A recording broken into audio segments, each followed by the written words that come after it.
I'm Eleanor, and I've been a doctor nearly as long as I've been Richard's wife. We had our ups and downs, but those 30 years flew by like they were nothing. Our house, big and cozy, was always filled with the sounds of life, especially when the boys were young. James and Oliver, our sons, were as different as night and day, yet they both brought their own kind of joy into our lives. Richard and I, both doctors, worked hard to build a comfortable life. We managed to buy a couple of apartments over the years, renting them out for some extra income. Life seemed set on a good path, until the day Richard came home looking pale and more serious than I'd seen in years. "Eleanor, we need to talk," he said, his voice grave as he dropped his medical bag by the door. "Had some tests done last week. The results, they came back. It's cancer, Eleanor." The months that followed were a blur of hospital visits, treatments, and endless waiting rooms.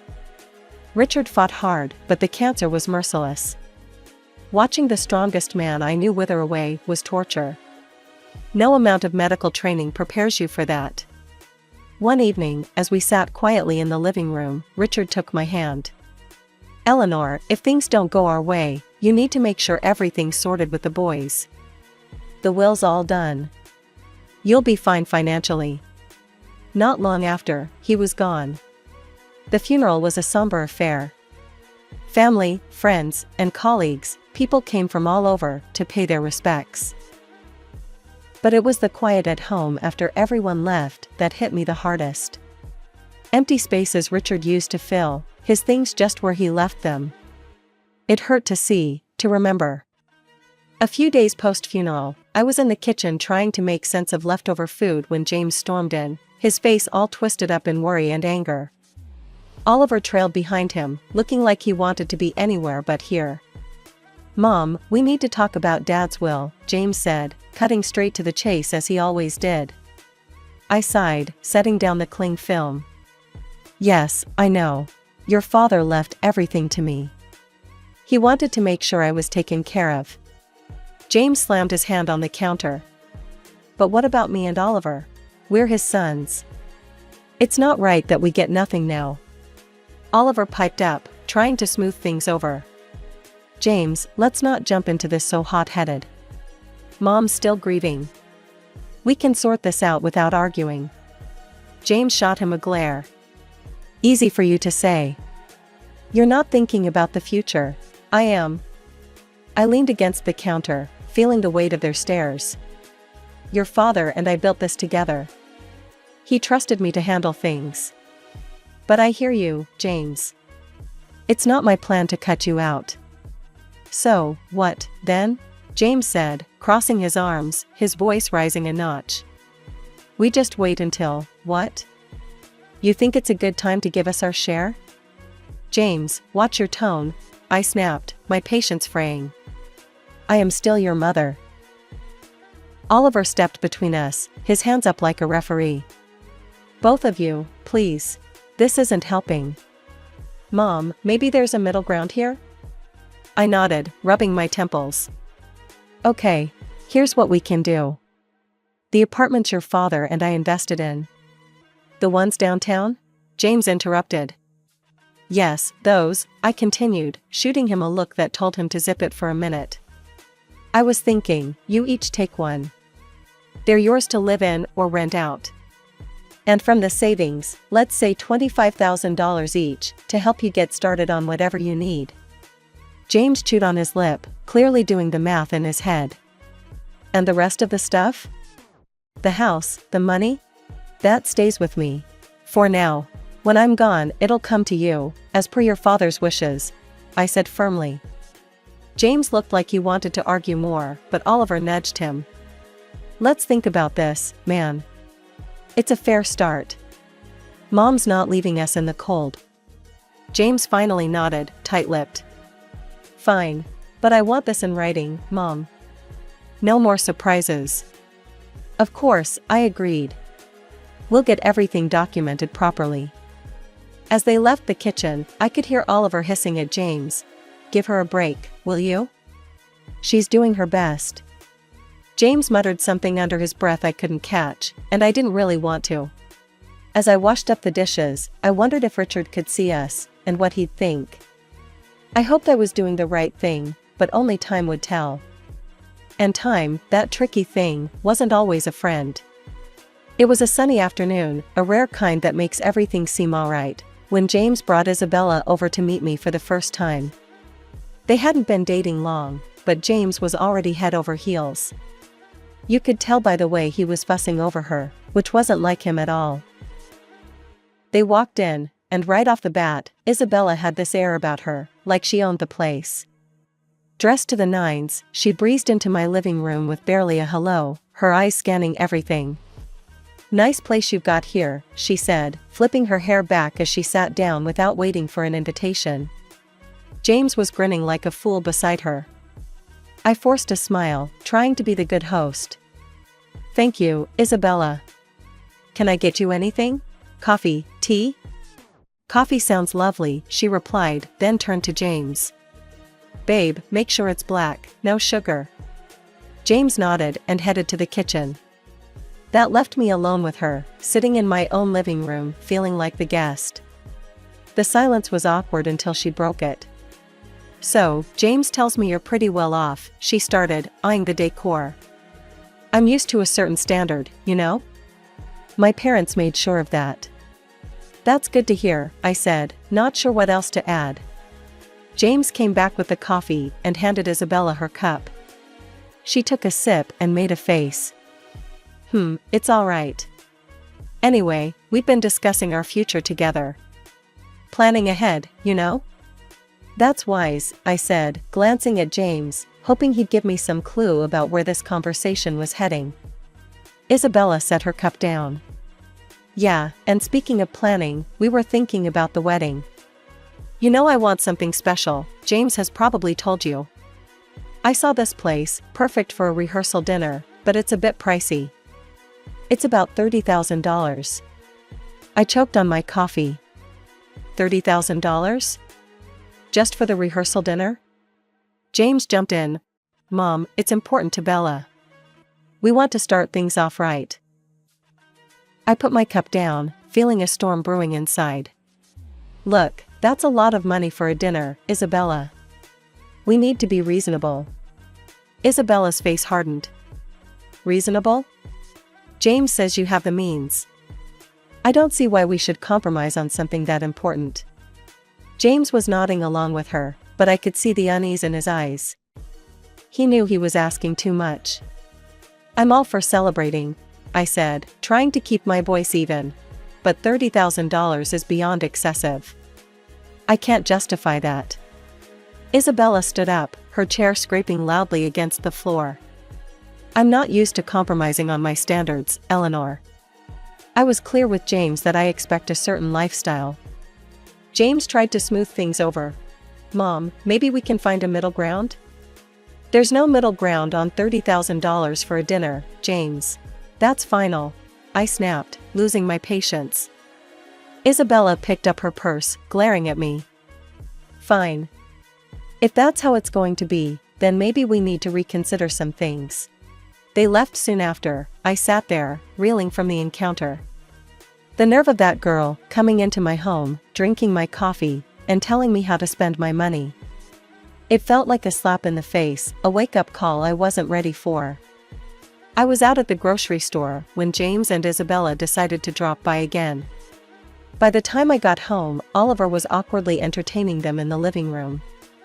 The atmosphere was tense, the kind that makes you want to turn around and leave, but it was my house, so I braced myself and walked in. Isabella, all dolled up as usual, handed me a list as soon as I set down my grocery bags. "Eleanor, we thought a lot about the wedding gifts, and here's what we've settled on. I hope this will be easier for you to handle." I skimmed the list she first handed me. It was surprisingly sensible: kitchen appliances, some nice china, even a couple of pieces of furniture. "This seems quite reasonable," I said, feeling a momentary relief. "I think these are wonderful choices." "Really?" James looked at Isabella, a hopeful expression crossing his face. But just as I was about to discuss where we could buy these items, Isabella's expression changed abruptly. She gasped, "Oh no, this isn't right. Give that back." She snatched the list from my hands and rummaged through her purse, pulling out another sheet of paper. "Here's the actual list."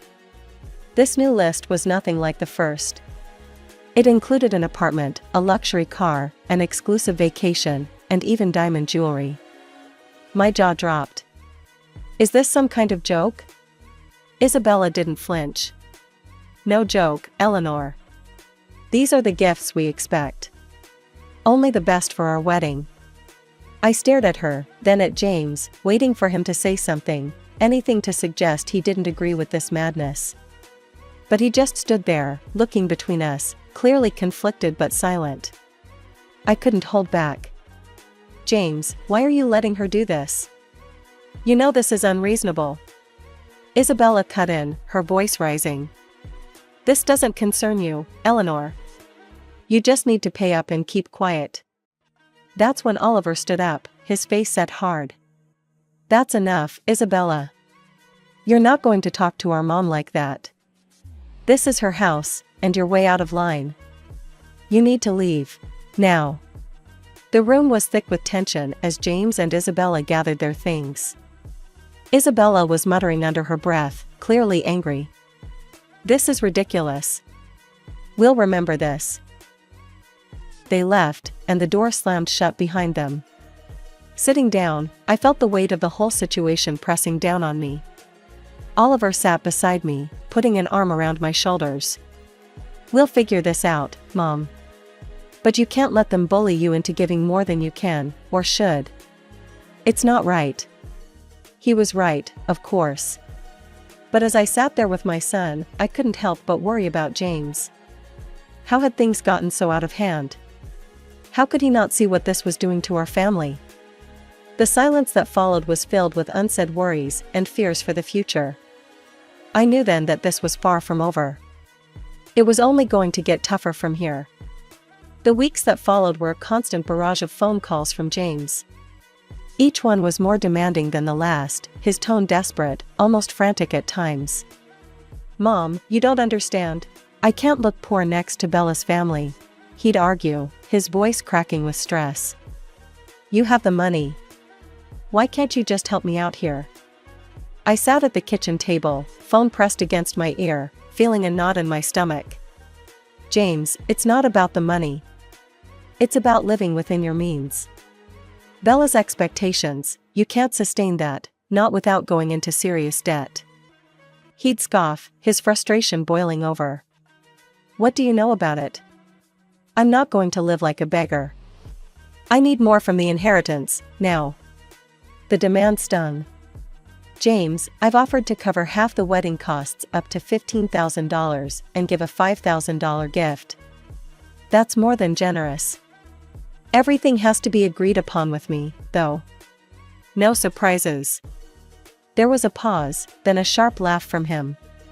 "That's nothing. You're just being stingy. You have $1 million sitting there. Why are you holding out on me?"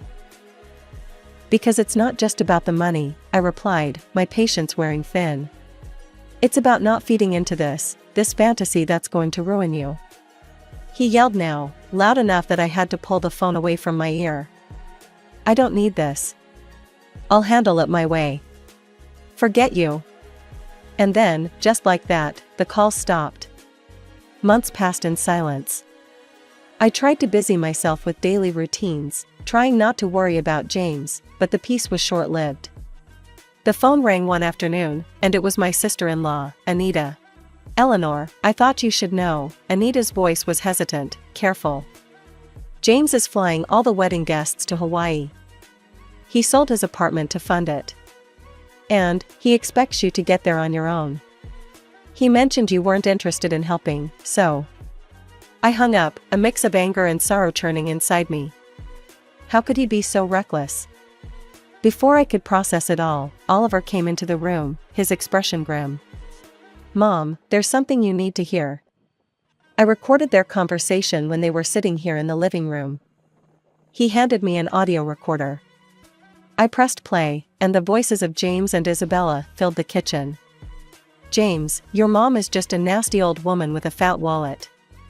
We need to squeeze as much as we can out of her and then cut her off. James's voice responded, chillingly agreeable. Whatever it takes, Bella. I'm not going to let her control us. If it comes down to it, I'll kick her out in her underwear. I turned off the recorder, my hands trembling. To hear my own son speak like that about me, his mother, it was too much. The room spun as I tried to comprehend the depth of his betrayal. Flying to Hawaii was a decision I didn't make lightly. Oliver was by my side, both of us tense but determined to face whatever awaited us. When we landed and approached the venue, I was taken aback by the sheer opulence of it all. Flowers everywhere, lights strung like stars across the evening sky, and music floating in the air. As we walked into the gathering, I spotted James and Isabella mingling with guests. They looked like a picture-perfect couple, all smiles and laughter. My heart ached to see my son so lost in this fabricated paradise. Before I could take another step towards them, Isabella spotted us. Her smile vanished, replaced by a scowl as she marched over, her high heels clicking angrily against the stone pathway. You shouldn't be here, she hissed, stopping just inches from me, her voice loud enough to draw attention. This is my day, and you're not welcome. I was stunned, but before I could respond, her parents, who had overheard, came over. Her father, a tall, stern-looking man, spoke first. Isabella, that is no way to speak to your guest, much less to James' mother. His tone was harsh, a reprimand that made her cheeks flush with embarrassment. Her mother, looking equally appalled, turned to me with an apologetic smile. Eleanor, please, come with us. Let's find you a place to sit. They guided us away, leading us to a table at the edge of the setup, clearly an afterthought with no proper setting. The ceremony started soon after, with speeches that felt hollow given the tension. Then, unexpectedly, I was handed the microphone. I stood, my legs shaky, but my resolve firm. I came here today to wish my son and his new wife a happy future, I began, my voice steady despite the trembling inside. But I also believe in honesty and integrity, something that's been sorely missing from the events leading up to this day. Isabella's face went from pink to red, her eyes glaring daggers at me. I was asked for money, time and again, in amounts that no reasonable person would find justifiable. When I couldn't meet these demands, I was threatened with separation from my family and future grandchildren. My voice cracked a bit, but I pressed on. Oliver, seeing my distress, stepped closer, placing a supportive hand on my shoulder. I nodded at him, then turned on the audio recording he had made. Isabella's voice filled the air, cold and calculating, discussing how they would milk more money from me. James' voice agreed, saying he was prepared to leave me with nothing for the sake of his bride. The crowd murmured, the air thick with shock and disapproval. I turned off the recorder, the silence heavy. I gave my son an apartment and $25,000, and yet, it was never enough. Today, I'm making it clear, I will not be treated as an ATM or threatened. I am disowning James and Isabella. I wish them well, but from this day forward, I am choosing to remove myself from their lives. The reaction was immediate. Isabella screamed, her voice shrill and wild. You've ruined my wedding. I curse you. After everything that had happened, coming back home was bittersweet. In the quiet, I made a decision that startled even me. I quit my job. I'd spent years healing others as a doctor, but now, it was time to heal myself and rebuild the life that the recent storms had scattered. Oliver, bless his heart, had just graduated from art college and was brimming with ideas and ambition.